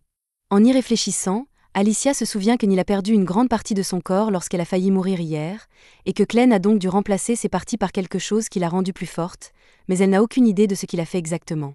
Neil s'approche d'Alicia et lui propose de porter son épée pour elle, car elle veut se rendre utile, mais Alicia lui répond qu'elle n'a plus son épée. Neil lui dit alors que si elle en a besoin, elle se souvient d'avoir entendu dire que Vrocko gardait plusieurs épées sympas dans son bureau. Alicia est ravie d'entendre cela, et supplie Glenn de lui laisser au moins une épée ordinaire. Glenn sait qu'Alicia est pratiquement inutile au combat sans épée, alors il lui dit qu'elle peut aller en chercher une. Elle se précipite pour fouiller dans le bureau de Vrocko. Avec la mort de Vrocko et du reste des bandits, tous les esclaves se sont déjà enfuis, alors cet endroit est maintenant pratiquement vide. Glenn demande à Neil si cet endroit va lui manquer, mais elle n'y a vécu que de mauvaises expériences, elle est donc contente de partir. Elle regrette seulement de ne pas avoir pu dire au revoir à Carm avant leur départ. En l'entendant parler ainsi de Carm, Glenn se rend compte qu'il a peut-être commis une erreur plus tôt. Cependant, avant qu'il n'ait pu dire quoi que ce soit, Glenn est soudainement pris en embuscade par le haut. Pendant ce temps, Alicia enfonce la porte du bureau de Vrocko et commence à fouiller le bureau. Elle y trouve de l'argent, une armure en cuir et une épée de bonne qualité. Elle est donc satisfaite et s'apprête à retourner voir Glenn, mais celui-ci traverse le mur et s'écrase sur le bureau. Il dit qu'il n'est toujours pas habitué à la facilité avec laquelle ce corps humain se fait malmener tout le temps, mais avant qu'il ne puisse expliquer ce qui s'est passé, Garth entre par le trou dans le mur, et au premier coup d'œil, Alicia peut voir qu'il est fort. Elle tire son épée pour se battre, mais l'instant d'après, Garth se jette sur elle avec un coup de pied si puissant que la pression de l'air lui laisse une coupure au visage. Il est impressionné par la rapidité avec laquelle Alicia a réagi pour esquiver son coup de pied, mais il pense qu'elle ne tiendra pas longtemps contre lui, alors il commence à la frapper coup de pied après coup de pied jusqu'à ce qu'elle perde l'équilibre. Garth recule alors d'un bond et libère un torrent de vent qui propulse Alicia à travers le toit. Alicia s'écrase à l'extérieur, et Garth est à nouveau impressionné qu'elle soit encore capable de se tenir debout, alors il lui propose un marché. Il ne s'intéresse qu'à Glenn, alors il lui dit que si elle est prête à poser son épée et à partir, il ne la combattra plus. Cependant, Alicia ne croit pas un mot de ce que dit Garth, car elle pense qu'il doit être l'un des bandits survivants. Elle aimerait vraiment avoir l'épée stream splittée à ce moment-là, mais comme elle ne l'a pas, elle va devoir compter sur l'une des techniques qu'elle a apprises de Hayden. Elle chasse toutes les pensées inutiles de son esprit, et désormais, la seule chose qui occupe son esprit est de courir avec Garth, et ses mouvements sont désormais beaucoup plus précis. La soudaine accélération d'Alicia surprend Garth, mais juste au moment où son épée est sur le point de frapper, Glenn lui crie d'arrêter. Le corps d'Alicia obéit instinctivement à l'ordre de Glenn, mais elle n'a toujours que le meurtre en tête, alors Glenn doit la ramener à la raison. Une fois qu'Alicia est revenue à la normale, Glenn lui explique qu'il s'agit d'un énorme malentendu et qu'il n'y a donc aucune raison de se battre contre Garth. De plus, s'il n'avait pas arrêté Alicia à ce moment-là, Garth l'aurait tuée d'un coup de pied avant qu'elle ne puisse le frapper. Garth est une personne raisonnable, il demande donc à Glenn d'expliquer ce qu'il entendait exactement par « c'est un malentendu ». Quoi qu'il en soit, Neil, là-bas, ressemble étrangement à un troll occidental, et Garth avait été informé qu'un troll était contrôlé dans ce camp avant de venir ici. Il a déjà vu les cavernes sous le camp et a trouvé le cadavre du troll, mais plusieurs parties du corps manquaient, comme si quelqu'un les avait retirées intentionnellement. L'hypothèse de Garth est que Glenn est le chef de ce camp et qu'il a tué le troll pour s'amuser, mais c'est loin d'être la vérité. Glenn demande à Neil d'emmener Luna et d'attendre devant le portail principal, car il a quelque chose à discuter avec Garth.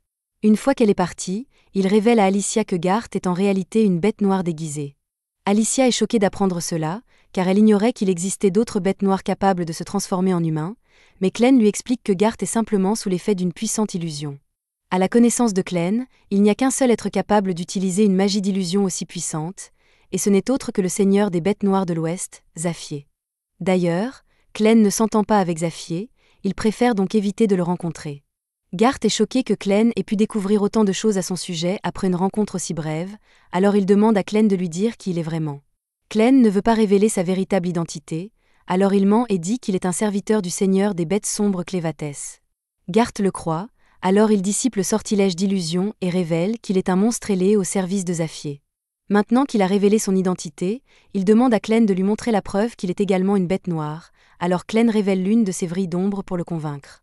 Cela suffit à Garth, qui propose une trêve, mais Alicia est paniquée, car c'est beaucoup d'informations à assimiler d'un coup. Tout d'abord, elle ignorait qu'il existait d'autres bêtes capables de se déguiser en humains et de parler naturellement la langue humaine comme Clévatès. Si tel est le cas, alors pourquoi les héros se sont-ils battus contre Clévatès au départ?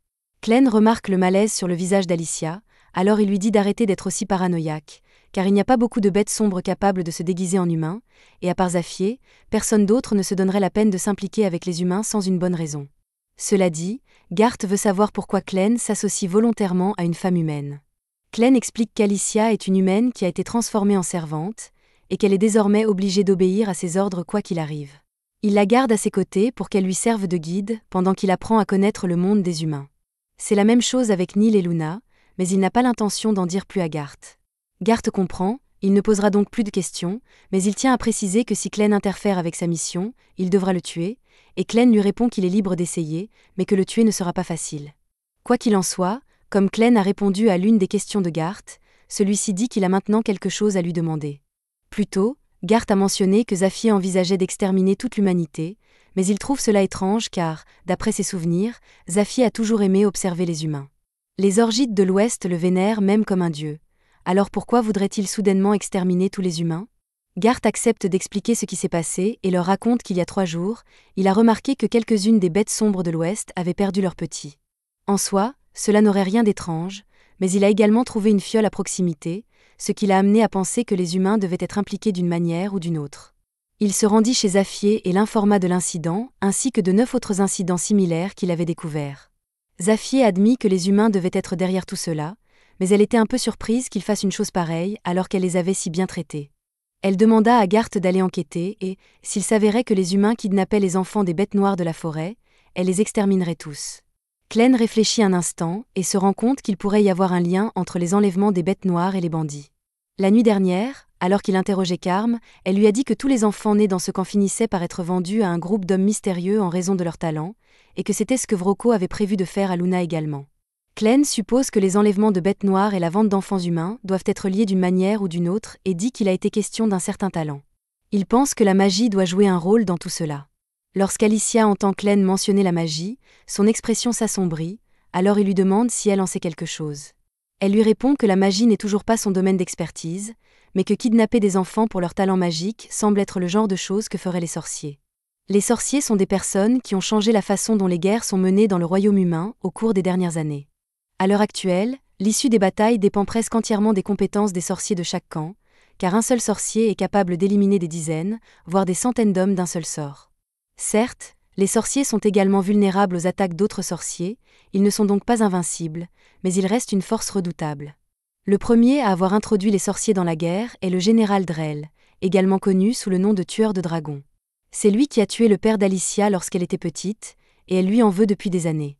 C'est une histoire intéressante, mais Clène ne comprend pas pourquoi Alicia a perdu son temps à le poursuivre au lieu de s'en prendre à l'homme qui a tué son père, car Clévatès n'a jamais rien fait aux humains avant qu'ils ne l'attaquent. Mais Alicia répond que c'était la dernière volonté de son père, et qu'elle a donc dû mettre ses sentiments de côté et mener à bien sa mission pour avancer à travers le territoire de Clévatès. Pendant ce temps, ailleurs dans le royaume humain, l'armée du général Drell se dirige vers le sud, et il dispose de 50 000 hommes, car il prévoit de s'emparer des ruines de Théoden et de les revendiquer pour lui-même. Ce qui reste de l'armée de Théoden tente de l'arrêter, mais elle ne dispose que de 6 000 hommes au maximum et pratiquement aucun sorcier, il lui est donc impossible de le repousser. Migle demande si les renforts vont bientôt arriver, mais dans l'état actuel des choses, il faudra au moins 3 jours pour que les renforts arrivent, ils sont donc livrés à eux-mêmes. Cependant, le commandant a un plan pour leur donner une chance de se battre, alors il dit à Migle que s'ils parviennent à entrer dans la forteresse de Higgat et à la fermer derrière eux, ils pourraient être en mesure de tenir tête à l'armée de Drell, même avec un nombre inférieur. Cependant, cela nécessiterait la coopération des soldats à l'intérieur de la forteresse, et bien qu'il leur ait déjà envoyé une lettre expliquant la situation, il n'a pas encore reçu de réponse. Il suppose donc que la situation dans la forteresse doit également être chaotique. Le commandant et Migle n'ont pas encore confirmé si les rumeurs selon lesquelles Clévatès aurait détruit Théoden sont vraies ou non, mais si Bolat était prêt à envoyer le général Drell pour la conquérir, il doit supposer que Théoden est vraiment tombé. S'il devait émettre une hypothèse, il dirait que Drell est à la recherche de la forge de Théoden, car sans elle, il serait impossible de fabriquer des armes magiques. Migle reconnaît qu'il serait grave que les Bolat mettent la main dessus et fabriquent des armes magiques pour eux-mêmes, mais le problème est bien plus grave que cela. La forge royale de Théoden est l'un des plus anciens objets magiques existants, donc si les Bolates, obsédés par la magie, venaient à s'en emparer, qui sait quel secret ils pourraient découvrir. Avec un tel pouvoir, ils seraient capables de conquérir tout le continent, c'est pourquoi le commandant dit qu'il faut les arrêter à tout prix. Au même moment, le général Drell rencontre Ménard, le sorcier le plus puissant de ses forces, qui lui annonce qu'il vient de confirmer que Théoden a bien été détruite par Clévatès et que tous les membres de la famille royale ont été retrouvés morts, à l'exception du prince héritier âgé de 6 mois. Il est le seul survivant de sang royal, mais on ignore actuellement où il se trouve, et Ménard ne peut donc pas confirmer s'il est vivant ou mort. Mais d'après d'autres informations, il a récemment appris par les bandits qu'ils avaient trouvé un bébé dont la description correspond à celle du prince. Ménard pense donc que cela vaut la peine d'enquêter, et Drell lui donne toute l'attitude pour faire le nécessaire afin de retrouver ce bébé et le lui ramener. Clegane et les autres viennent d'arriver dans une ville voisine, alors Neil lui prépare une tasse de café pendant qu'ils attendent qu'Alicia rassemble quelques informations. Clegane n'a jamais entendu parler du café auparavant, alors il demande des explications à Neil, mais elle ne sait pas vraiment ce que c'est non plus. C'est juste une boisson coûteuse que Vrocco lui demandait parfois de lui préparer, alors elle prend quelques grains de café en sortant, pensant que Clegane pourrait aimer ça. Clegane décide de goûter cette soupe mystérieuse aux grains, et après l'avoir laissée refroidir, il en prend une gorgée et trouve qu'elle a vraiment bon goût. Neil est contente qu'il l'apprécie, mais elle a quelque chose à lui demander. Elle veut savoir ce qui est arrivé à cet homme étrange qui a attaqué Clegane dans le camp, car il a disparu à un moment donné, ce qui semble bizarre. Après avoir appris l'existence des sorciers et de la magie grâce à Alicia, Garth a dit à Clegane qu'il allait partir pour faire son rapport à son maître. Donc il ne le verrait pas pendant un certain temps. Mais il assure à Neil que même s'il le croise à nouveau, il ne les attaquera pas car il ne se méfie plus d'eux. À ce moment-là, Alicia arrive en courant sur la colline et apporte une mauvaise nouvelle. Elle vient d'apprendre au village que la situation à Théoden est actuellement catastrophique. Le pays voisin, Bolat, a franchi la frontière et envahi le territoire, et Théoden riposte, mais avec le roi mort et la capitale détruite, il n'y a aucun moyen de gagner.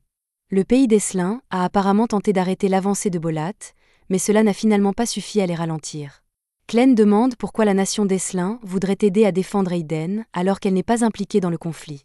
Alicia explique alors qu'Esselin est en guerre avec Bolat depuis des siècles. Mais à l'heure actuelle, ils sont plus faibles que Bolat et ne veulent pas les laisser mettre la main sur la forge de Théoden, car cela les rendrait invincibles.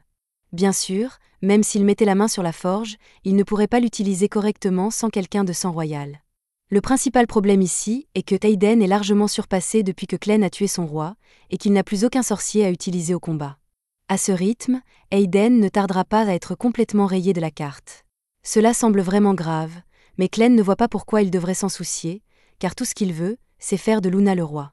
Que Bolat prenne le contrôle de Théoden ou non, cela lui est égal. Alicia dit à Clegane que cela a de l'importance, car si Théoden devient un territoire de Bolat, Luna ne pourra jamais devenir roi. Sous le règne de Bolat, seuls les citoyens nés à Bolat peuvent devenir rois, et d'après l'apparence de Luna, il est très évident qu'il est un Théoden de sang pur, il deviendrait donc un paria sous le règne de Bolat. De plus, les Théodens de sang pur sont extrêmement rares et très recherchés, car leur sang détient la clé pour affiner efficacement la vision d'Arcana. Et avec un homme comme Drell à la tête de l'offensive, on ne sait pas jusqu'où il est prêt à aller. C'est Drell qui a tué le père d'Alicia, mais pas parce qu'ils étaient en guerre ou quoi que ce soit d'autre. En fait, lui et le père d'Alicia étaient autrefois amis.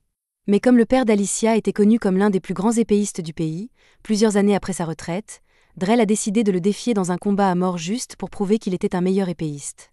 Et comme si cela ne suffisait pas, Drell regarde Alicia dans les yeux après avoir mortellement blessé son père, puis il fait exploser leur maison, sans aucune raison. Alicia était absolument furieuse, mais alors qu'elle s'apprêtait à saisir l'épée de son père pour attaquer Drell, son père l'en empêcha, car Drell n'hésiterait pas à la tuer dès qu'elle aurait pris l'épée. Dans ces derniers instants, il supplie Alicia de ne pas se laisser aveugler par la vengeance, car cela l'amènerait sur un chemin de guerre dont elle ne reviendrait jamais. Au contraire, il veut qu'elle devienne une héroïne qui sauve les gens, et il lui promet qu'il veillera toujours sur elle. Ayant fait l'expérience de la cruauté de Drell, Alicia dit à Clegane que la seule façon d'assurer l'avenir de Luna est d'arrêter Bolat et de les chasser de Théoden. Clegane comprend qu'Alicia a raison, mais il est tout de même un peu agacé par le fait qu'il va devoir protéger un endroit qu'il avait auparavant décidé de détruire. Alicia est ravie que Clegane soit prêt à l'aider, alors elle dit qu'elle va se préparer à partir immédiatement, mais Clegane lui dit qu'il veut qu'elle reste ici. S'il doit intervenir directement, il ne peut pas laisser les gens savoir qu'il ne le fait que parce qu'Alicia le lui a demandé, il aura donc besoin d'une raison pour affronter Drell. Et le fait que Drell ait kidnappé des enfants d'Arquebeast pour les utiliser dans son armée de sorciers est une très bonne raison. Cela donnera également à Clegane une excuse pour voir à quel point ces sorciers sont vraiment puissants, il est donc un peu excité. Il est sûr qu'Alicia doit avoir très envie de se venger de Drell pour ce qu'il a fait à son père, mais la dernière volonté de ce dernier était très claire. Il voulait qu'elle devienne une héroïne, pas quelqu'un animé par la vengeance. Alicia se souvient de la promesse qu'elle a faite, mais après tout ce qui s'est passé, elle peut difficilement se considérer comme une héroïne. Elle n'est qu'un cadavre ambulant contraint de servir Clem. Même si cela est vrai, Clem lui demande ce que signifie pour elle être une héroïne.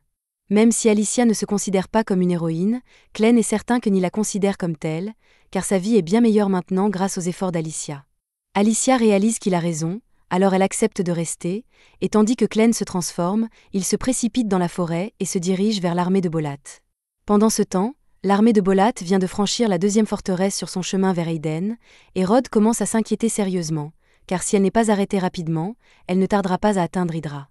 Il court immédiatement le long de la falaise avec Michael et lui dit qu'il y a une rivière peu profonde plus loin, donc s'ils veulent arrêter l'armée de Bolat, ou au moins la ralentir, c'est leur meilleure chance. Pendant ce temps, Alicia emmène Neil et Luna dans la ville, et alors qu'ils marchent dans la rue, ils entendent clairement quelqu'un se faire tabasser. Au début, Alicia est un peu inquiète, mais elle se rend compte qu'il s'agit simplement d'un des bandits qui a survécu à ces attaques, et elle n'est donc pas vraiment intéressée à l'aider.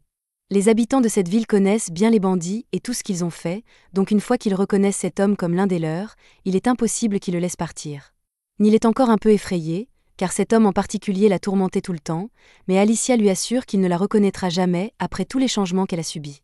Cependant, le bandit reconnaît Alicia, et dès qu'il l'aperçoit, il tente de détourner l'attention des habitants en la désignant comme la héroïne qui a libéré la bête marine géante dans le puits de mine.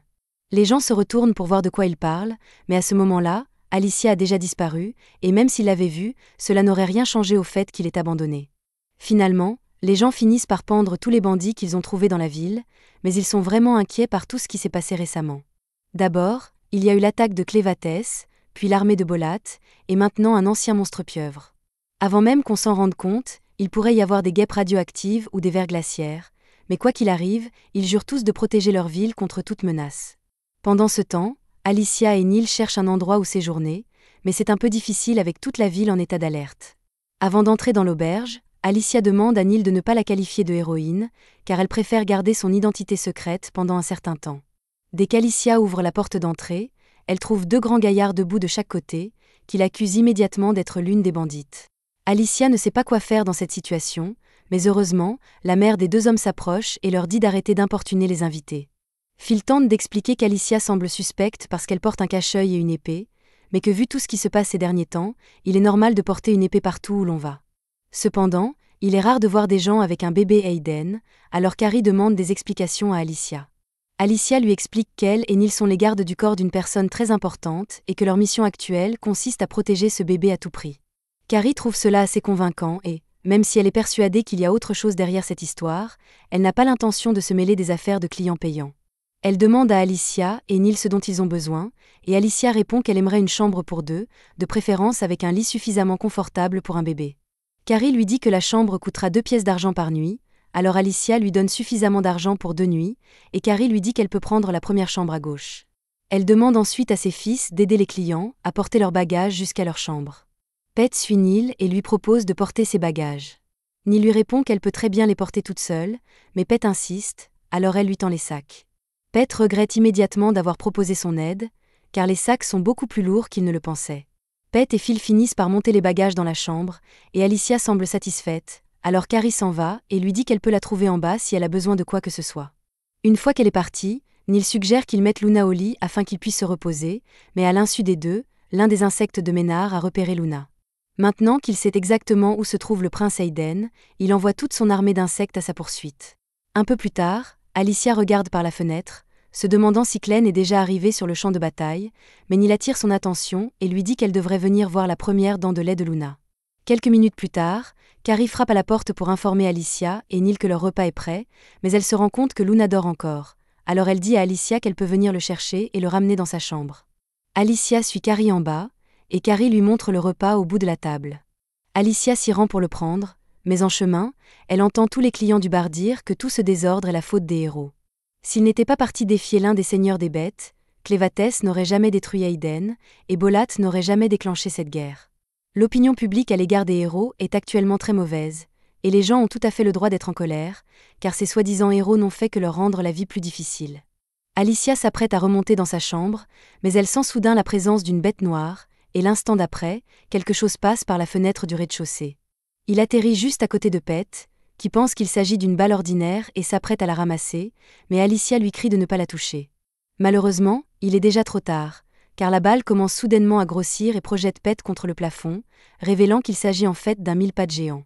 Ménard entre alors dans l'auberge et informe tout le monde qu'il ne s'agit pas d'un insecte ordinaire, mais d'un insecte provenant de la forêt des bêtes sombres, et qu'il est donc aussi puissant que certaines des bêtes sombres les plus redoutables qui existent. Un homme ne prend même pas la peine d'attendre que Ménard termine son discours, car il est venu ici ce soir pour s'amuser, pas pour affronter un monstre mille-pattes, et il saute immédiatement par la fenêtre pour s'enfuir. Normalement, cela aurait été une stratégie de survie exceptionnelle, mais malheureusement, Ménard avait déjà plusieurs centaines de monstres insectes campant à l'extérieur, et le type finit par se faire dévorer quand même. Ménard a mis cela en place pour s'assurer que personne ne puisse s'échapper de la ville avant qu'il ait terminé sa mission, et pour s'assurer que tout le monde soit sur la même longueur d'onde, il se présente comme le mage le plus puissant de l'armée de Drell. Tout le monde est très inquiet, car ils ne pensaient pas que l'armée de Drell attaquerait leur village de cette manière, mais Ménard leur dit qu'il n'est pas là pour prendre le contrôle de leur village. Sa mission consiste simplement à confirmer si le bébé Hayden, présent ici, est de sang royal ou non. Alicia se rend compte que la situation est vraiment grave, et si Ménard sait déjà que Luna est ici, alors elle doit se dépêcher de l'éloigner le plus possible. Cependant, elle entend soudainement Neil crier depuis la chambre, et nous découvrons que Ménard a déjà envoyé son subordonné, le sorcier Neil Chiffonite, dans la chambre. Elle est actuellement en train de plaquer Neil contre le mur avec le cadre du lit. Neil ne comprend pas comment Nat a pu entrer par la fenêtre, car ils sont au 2e étage. Elle lui explique alors qu'elle s'est simplement envolée jusqu'ici avec sa hache. Son pouvoir lui permet d'attirer et de repousser les objets en fer. Elle s'est donc agrippée au manche de la hache et l'a lancée en l'air pour se hisser jusqu'ici. Elle ne comprend pas vraiment comment cela fonctionne, mais il y a apparemment une énorme tortue sombre avec une carapace en fer, et toutes les armes métalliques utilisées pour l'attaquer finissent par y rester coincées de façon permanente. Maintenant qu'elle a expliqué comment fonctionne son pouvoir, elle doit se remettre au travail, alors elle sort une pilule de son sac et se dirige vers Luna. Neil lui demande ce qu'elle fait, et Nat répond qu'elle donne simplement à Lumi un médicament qui permettra d'évaluer son potentiel magique. Si le bébé peut utiliser la magie, ses yeux changeront de couleur et il ira parfaitement bien. Sinon, il pourrait cracher du sang et mourir, c'est 50-50e. Après avoir entendu que Luna pourrait mourir, Neil crie et supplie Nat d'arrêter, et quand Alicia entend les cris de Neil, elle se précipite dans la pièce pour aider, mais avant qu'elle n'arrive, Ménard utilise son mille-pattes pour la projeter contre le mur. Il ne sait pas qui est Alicia, mais il ne peut pas la laisser entraver son plan, alors il va la tuer. Pendant ce temps, dans la pièce, Neil lutte toujours pour se libérer afin d'aller aider Luna, mais Nat lui dit qu'elle perd son temps. La force que Nat peut exercer avec ses cadres de lit est suffisante pour arrêter un taureau en pleine charge. Avec 2 cadres, Neil devrait donc être plus forte que 2 taureaux en pleine forme pour s'échapper, et ses petits bras ne peuvent en aucun cas y parvenir. Cependant, à la grande surprise de Nat, les petits bras de Neil parviennent en quelque sorte à bouger les cadres de lit, et d'un coup sec, Neil assomme Nat. Ménard entend un grand fracas provenant de la chambre et se demande ce qui a bien pu se passer, mais lorsqu'il essaie d'ordonner aux mille-pattes d'aller voir, il se rend compte que quelque chose le retient. Alicia a réussi à survivre à l'attaque du mille-pattes et à nouer son antenne, le désorientant complètement. Maintenant qu'il ne peut plus bouger correctement, Alicia le jette à terre et court vers la chambre pour voir si Neil et Luna vont bien. Ménard est impressionné, car personne d'ordinaire ne pourrait maîtriser une bête magique comme celle-ci, et maintenant qu'il a bien observé, il réalise qui est Alicia. Alicia ouvre la porte de la chambre, prête à se battre, mais à sa grande surprise, elle voit Nat inconscient sur le sol, avec Neil tenant Luna à côté d'elle. Elle remarque également l'énorme trou dans le mur et demande à Neil si c'est Nat qui a fait cela, mais Neil lui répond que c'est en fait elle qui en est la cause. Elle ne l'avait pas fait exprès, mais lorsqu'elle a poussé le cadre du lit pour se libérer, celui-ci a fini par heurter Nat et traverser le mur. Alicia ne comprend pas comment une telle chose est possible, mais elle n'a pas le temps de se poser la question pour l'instant, car ils doivent sortir d'ici. Elle attrape son épée et dit à Neil de rester près d'elle, car ils vont sauter par la fenêtre. Une fois qu'ils ont sauté, Alicia utilise ses talents d'épéiste pour trancher tous les insectes dans les airs afin qu'ils puissent commencer à courir, et lorsque Nat reprend conscience, il est déjà trop tard pour qu'elle les arrête. Elle aimerait se lancer à leur poursuite, mais les insectes dans les airs ne font pas de distinction, elle serait donc tuée dès qu'elle mettrait le pied dehors sans l'aide de Ménard. Peu de temps après, Alicia et Neil parviennent à sortir de la ville, et les insectes cessent soudainement de les poursuivre, car Ménard leur a seulement ordonné d'encercler la ville. Avec un peu de chance, ils pourraient traverser la forêt avant l'aube, mais les choses ne sont jamais aussi simples. Ils finissent par se heurter à un 2e mur d'insectes dans la forêt, et ceux-ci sont beaucoup plus nombreux, si bien qu'Alicia ne pourra pas se frayer un chemin à travers eux comme auparavant. Neil demande ce qu'ils doivent faire, et Alicia n'en est pas tout à fait sûre, mais pour l'instant, ils doivent trouver un endroit où se cacher. De retour à l'auberge, Nat redescend et annonce à Ménard que les femmes se sont enfuies. Ménard lui demande si elle a au moins réussi à tester les aptitudes magiques du bébé, mais elle n'en a pas eu l'occasion, car Neil l'a assommée avec le cadre du lit. Ménard se rend compte qu'ils ont gravement sous-estimé ces deux-là, mais toute cette affaire lui a permis de confirmer certains détails. Tout d'abord, la femme blonde était la héroïne, Alicia Glanfal, et Ménard en est certain car il était présent lorsque Drell a tué son père. Il est impossible qu'une héroïne voyage avec un bébé ordinaire, ce qui confirme que Luna est bien le prince Hayden qu'il recherchait. Il est impatient de torturer une héroïne lorsqu'il mettra la main sur elle, et Nat le regarde en se demandant pourquoi elle doit passer du temps avec ce fou. Une fois que Ménard a fini de rire comme un maniaque, il dit à Nat qu'ils doivent rassembler tous les habitants et les amener sur la place principale. Une fois que tout le monde est dehors, le chef de la ville demande à Ménard pourquoi il les a amenés ici, car s'il pense que quelques insectes suffiront à les faire se soumettre, il se trompe lourdement. Ménard est étonné de voir à quel point les gens ici sont audacieux, mais il veut clarifier certaines choses dès le départ. Tout d'abord, il dit que lui et l'armée de Bolat ne seraient même pas là si le roi de Hayden n'avait pas pris ce pari idiot et attaqué Clévatès. Maintenant que la capitale a été détruite, il est possible que Clévatès revienne pour prendre le contrôle du territoire, c'est pourquoi l'armée de Bolat intervient gentiment pour les protéger. Ce n'est qu'un prétexte pour envahir Hayden, et sans le roi ni son arme magique, ils ne peuvent pratiquement rien faire pour les en empêcher. De plus, Ménard leur dit qu'ils ont un ennemi plus redoutable à affronter pour le moment, car la femme blonde qu'ils ont rencontrée plus tôt est l'une des 13 héros à l'origine de tout ce désordre. S'ils veulent passer leur frustration sur quelqu'un, ils peuvent commencer par la traquer. Pendant ce temps, l'armée de Drell est toujours en route pour conquérir la capitale déchue de Hayden, et elle est en train de traverser une rivière peu profonde lorsque Drell s'arrête soudainement, car il sent que quelqu'un l'observe. Il ordonne à son harceleur de se montrer immédiatement, car il est inutile de se cacher lorsque la lune brille aussi fort cette nuit. Soudain, Rod surgit des buissons voisins et plante immédiatement sa lance dans l'eau, la gelant complètement et piégeant les pieds de tous les soldats de Drell. Il ordonne alors à tous ses hommes d'avancer, et même si l'armée de Drell est 10 fois plus nombreuse que celle de Rod, ses soldats sont équipés de crampons à glace et peuvent donc se déplacer librement, tandis que les bêtes noires asservies par Drell peuvent à peine marcher.